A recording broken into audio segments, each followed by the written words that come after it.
resurrection and the life, saith the Lord. He that believeth in me, although he were dead, shall live. And he that liveth and believeth shall not die. Unto Almighty God we commend his body to the ground, earth to earth, ashes to ashes, dust to dust, in sure and certain hope that at the resurrection he will rise again to everlasting life. Amen. Well, that completes the formal contents of Sir Charles's will. May I be the first to congratulate you, Sir George, as the new heir to Farnsworth Castle? A mass of crumbling stone and a morbid legend. Oh, plus an estate with a handsome revenue. All our legacies were most liberal, Mr. Clarkson. My brother was a generous man. He was a bully and a bragger. George, please. Charles is dead now. He treated you more like one of his hounds than his ward, Sylvia, and you know it. Henry, you can now do what you've always dreamed of doing. Buy your own medical practice. £2,000. I'm overwhelmed. I suppose that finishes the will, Clarkson? Well, not quite, Sir George. Your cousin Charles added a most unusual codicil. Having made many enemies in my life, and suspecting that any one of them may be tempted to bring my earthly days to an abrupt end, I hereby direct, no matter how I die, that Sherlock Holmes be engaged to investigate the circumstances of my death. Sherlock Holmes? The detective. But it's absurd. Charles died from a heart attack. You signed the death certificate yourself, Reeves. I won't allow Holmes to investigate. I'm afraid Mr. Holmes has already commenced his investigation. A court order was issued this morning. A court order for what? The exhumation of Sir Charles's body. The autopsy has been completed. Sir Charles died from arsenic poisoning.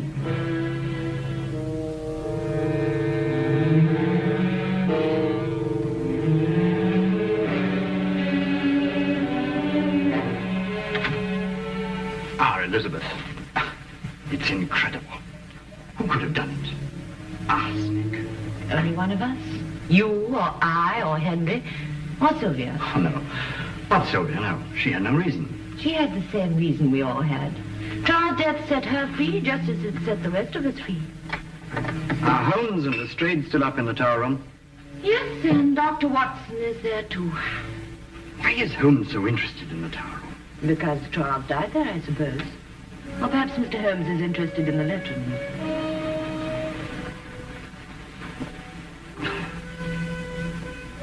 That ridiculous, gruesome legend. Murder's what I believe in, Holmes, not legends. Well, you know, Lestrade, legends are sometimes put to surprisingly modern uses. By the way, what is the legend, Holmes?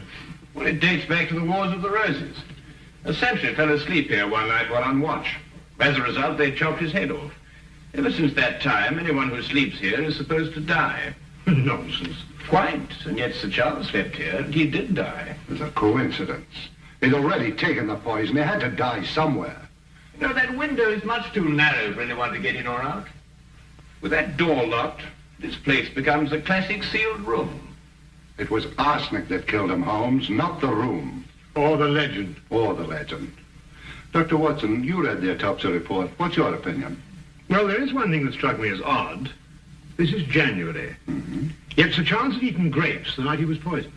Well, what's that got to do with it? Well, you don't very often find grapes in January. Not in England, anyway.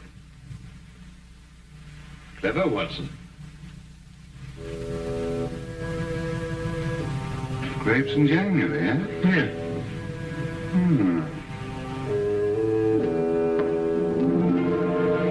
Arsenic. Out of this jar. And someone in this room gave it to him. Each of you gained from his death. We all had access to that jar, Inspector. The arsenic was used for garden spraying. Anyway, Charles didn't eat or drink a single thing that night. The rest of us didn't. Then why weren't all of you poisoned too? Miss Farnsworth, what prompted your brother to sleep in the tower room the night he died? I prompted him, Mr. Holmes. I challenged him to. Oh, really? Why? To put his constant bragging to the test. It started at dinner that night. Listen. Your meals are getting progressively more inedible. If you can't do better, I suggest you find your own home and run it. I'll try to do better, Charles. Elizabeth, I liked your dinner. What do you know about decent food? What do you know about anything? I know how to run your estate for you. And a mess you're making of it, too. With half the tenants overdue in their rents. I won't sweat a man's rent out of him, Charles. You'll get the rest of the rents by tomorrow, or out you go. Bag and baggage. What have you got to say to that?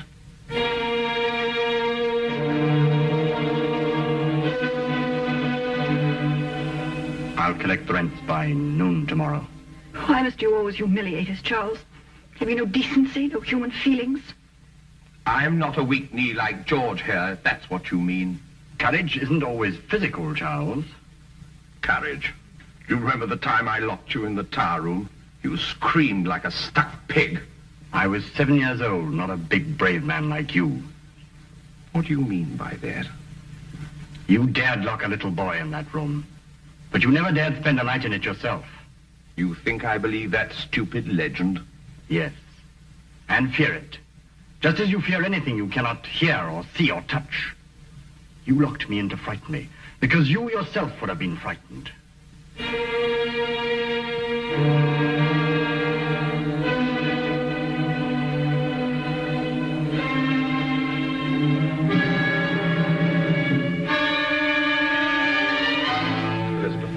Get me a candle. I'm spending the night in the tower room. But Charles, you mustn't. Your heart. If you want to talk like an idiot means, frightened of what? An old wives' tale?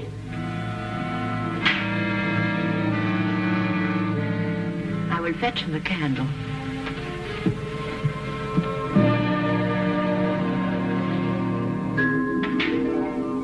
I had to break open the tower room next morning.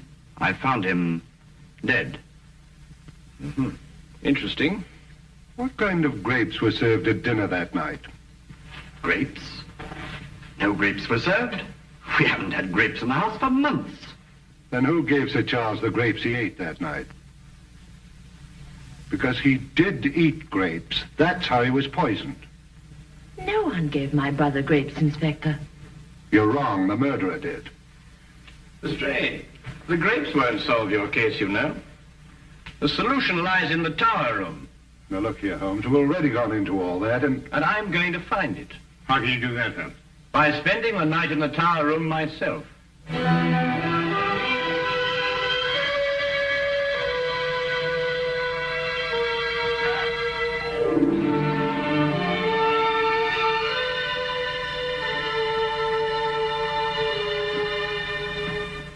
Mr. Holmes, I think you are wrong to take the legend of Farnsworth Castle so lightly.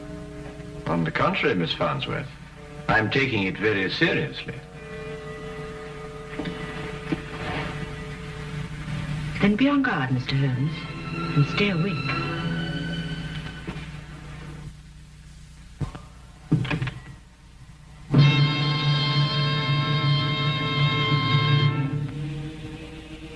Holmes, how can you possibly solve the mystery here? Quite simply, Watson. The murderer is going to try and kill me. Why? Because I'm Sherlock Holmes. Can I stay with you? No, thanks all the same, my boy.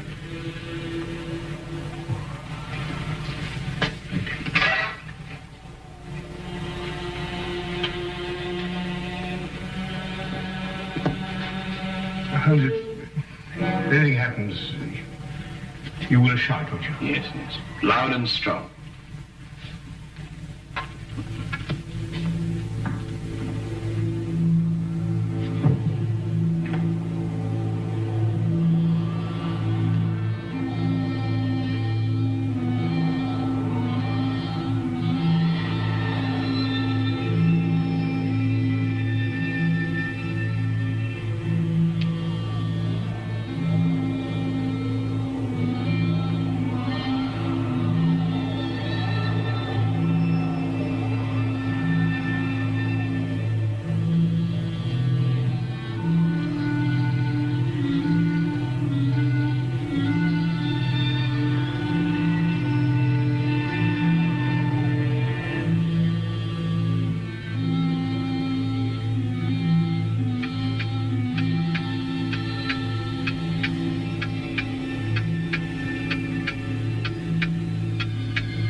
Poison. Watson, I'll get you back to my room.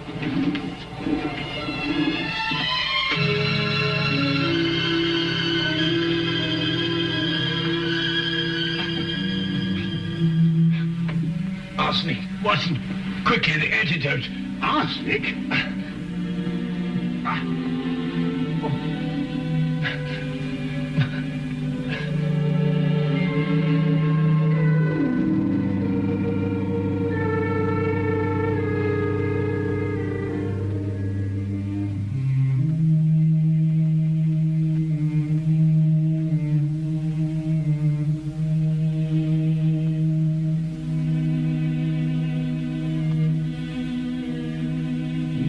Cunning, Watson. Yes, maybe, Holmes, but I don't understand. After all, you and I ate the same thing the entire evening.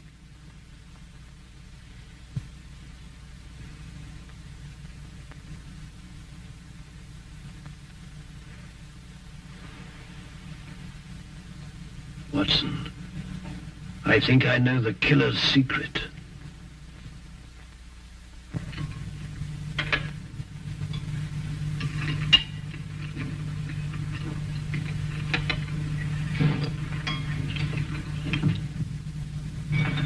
Perhaps I'd better go out and wake Holmes. It is getting rather late. Not that I believe in any of this superstitious nonsense, mind you, but... But you do believe in murder, eh, Dr. Reeves? Holmes? Well, it seems that everyone is surprised at my appearance this morning. Perhaps relieved is a better word, Mr. Holmes. I dare say there's somebody who's not very relieved. What are you talking about? I was poisoned last night. I am alive this morning, thanks to a bit of good luck and some ingenious foresight on the part of Dr. Watson. On the afternoon that Dr. Watson learnt the true cause of Sir Charles's death, he ordered the ingredients of an arsenic antidote from the local chemist. I wonder who, sitting at this table now, is cursing that foresight. Do we have to be afraid of every bite we put into our mouths? Not every bite, Sir George. Only food with a flavor strong enough to conceal the taste of arsenic. Something like grapes, for example. And if you want to know who poisoned the grapes, I can tell you that too. The person who bought the grapes in a London fruit shop on the day Sir Charles died. I rather imagined you'd trace those grapes, Lestrade. Who did, in fact, buy them? Miss Sylvia Taylor.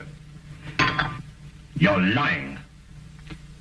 Let her answer that, Sir George. Yes. I bought them. Sylvia. And gave them to Sir Charles when he was in the tower room. Yes. But I didn't poison them. I swear I didn't. For some reason which he did not yet explain, Holmes doubted Lestrade's case against Sylvia Taylor. Furthermore, he reasoned that the killer would take refuge in her arrest, letting the case end there and accepting his own safety. He revealed to me that our only hope was to force the killer into making another move in spite of himself. the first step was publicly to denounce Lestrade's case in such a way that the inspector himself would be convinced that he needed more evidence. This, Holmes hoped, would frighten the killer. More evidence? You could spend a lifetime going over this place with your magnifying glass. And I wouldn't even attempt it. But a whole battery of men could accomplish it in a very short time indeed. Now look here. A whole battery of men? Lestrade, how soon do you think you'll get up here sufficient men from Scotland Yard to carry out a systematic and thorough search? Tonight, maybe. Certainly by tomorrow morning. Just a moment here. This is my home. And Lestrade, I think Sir George is going to be rather anxious that they come armed with a search warrant. I'll get in touch with the Yard immediately.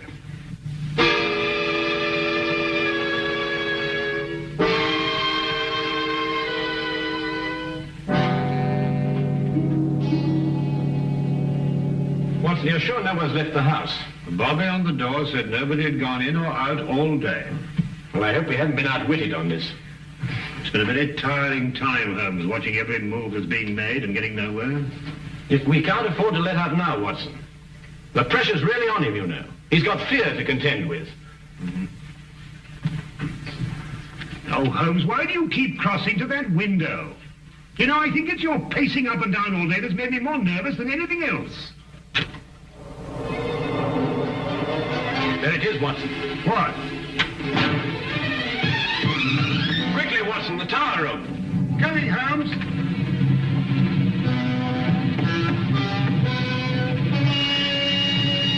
Watson, would you go downstairs immediately and tell Lestrade to bring our 4 friends up here? What are you up to? As I had hoped, the killer has left us all the necessary components of a trap. Well, you better hurry, Watson. We have little time to lose. Right.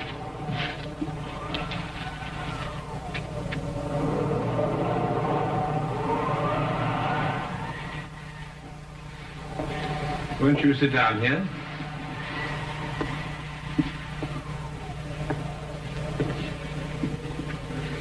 Just what's the point of this seance exactly, Holmes? We're going to find a murderer, Lestrade. Yes, but why here? Perhaps the legend's going to tell us. Yes, Lestrade. The legend. The weird tale of a headless sentry. And a most convenient one for the murderer, who didn't anticipate an autopsy. Yet why did he choose this room to murder in? What is the mysterious connection between the tower room and death? Please stop. I don't want to stay here any longer.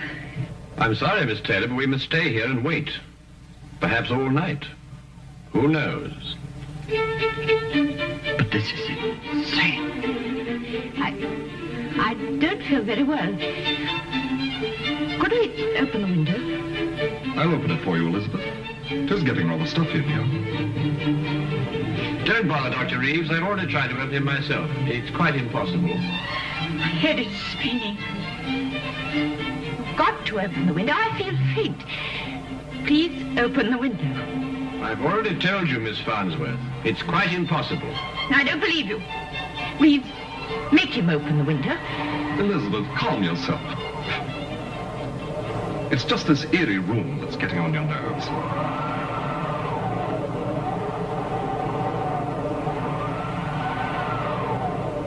That confounded wind. It's enough to send you out of your mind. Mr. Holmes, can't we settle this downstairs? Please try to be calm, all of you. As I said before, we may have quite a long wait here.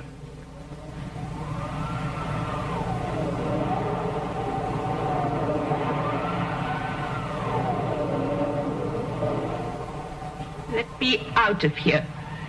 Elizabeth! Open the window. Do something. Stop it! Isn't it bad enough without you getting off? You fools. You fools, you don't understand. We've got to have air. For heaven's sake, open the window.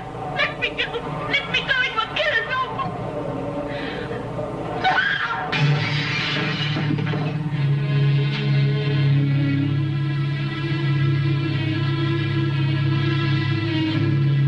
It really wasn't necessary to smash the window, Miss Farnsworth. Oh, Watson, there's a package in that drawer behind you. Bring it to me, will you? Yes, go on. You see, Miss Farnsworth, I took the precaution of replacing your arsenic candles with harmless ones. Of course, you couldn't be aware of that, could you? Arsenic candles? Yes, Lestrade. Like the one that killed Sir Charles. But Sir Charles died of poisoned grapes. Oh, no, Lestrade. It was a far more ingenious method of killing than that. A small room, a tiny window, and a candle impregnated with arsenic and giving off fatal fumes. Ingenious, yes. And it's practical. You can inhale arsenic as a gas.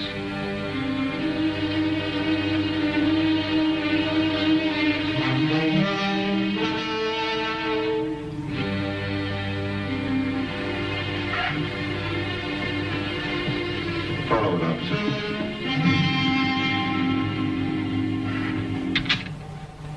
You see, Lestrade, the person who placed those candles there wasn't going to sit through the night and wait for death. She had to give herself away. I'm sorry to upset all of you, but quite frankly, I didn't know which one of you it was. But Holmes, why did she choose this room to destroy the candles? Because this was the only room in the castle that she could be sure would be deserted that night. The legend, you see,